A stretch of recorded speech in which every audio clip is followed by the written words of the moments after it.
Près de 80 chefs d'État et de gouvernement européens et africains se sont réunis à Luanda, la capitale de l'Angola, pour un sommet de 2 jours. Cette rencontre, la 7e du genre, marque un double anniversaire, les 50 ans de l'indépendance de l'Angola et les 25 ans de coopération entre l'UA et l'UE. Le thème annoncé est le suivant: promouvoir la paix et la prospérité grâce à un multilatéralisme efficace. Les pays africains ont besoin d'un partenariat équitable pour leur développement interne, a rappelé à cette occasion Mahmoud Ali Youssouf, président de la Commission de l'Union africaine.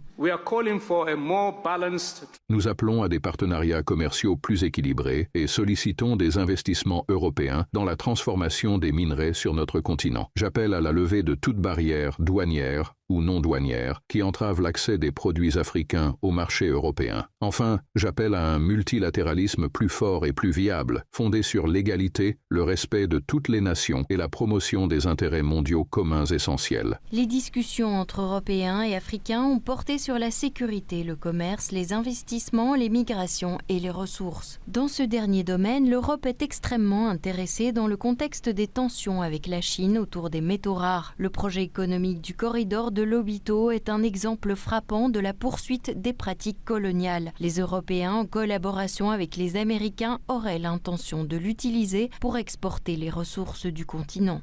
Lorsque les gouvernements coloniaux belges et portugais ont ordonné la construction d'une voie ferrée reliant les régions intérieures du continent africain, riches en pétrole et en minerais, à l'océan Atlantique, leur principal objectif était de piller les ressources telles que le caoutchouc, l'ivoire et les minerais afin de les exporter vers les pays occidentaux. Aujourd'hui, cette même section ferroviaire qui traverse la Zambie, la République démocratique du Congo et l'Angola jusqu'au port de Lobito est en cours de modernisation et d'extension grâce à des fonds américains et européens afin de faciliter le transport de minéraux très demandés tels que le cobalt et le cuivre. Présenté comme mutuellement avantageux, ce projet ne contribuera guère dans les faits au développement des pays africains. Nous ne sommes pas encore parvenus au stade où nous pourrions constater en quoi l'UE cherche réellement à changer les choses sur le terrain en termes de valeur ajoutée en RDC. Je ne suis pas naïf. Ils viennent pour gagner de l'argent, pas pour nous aider.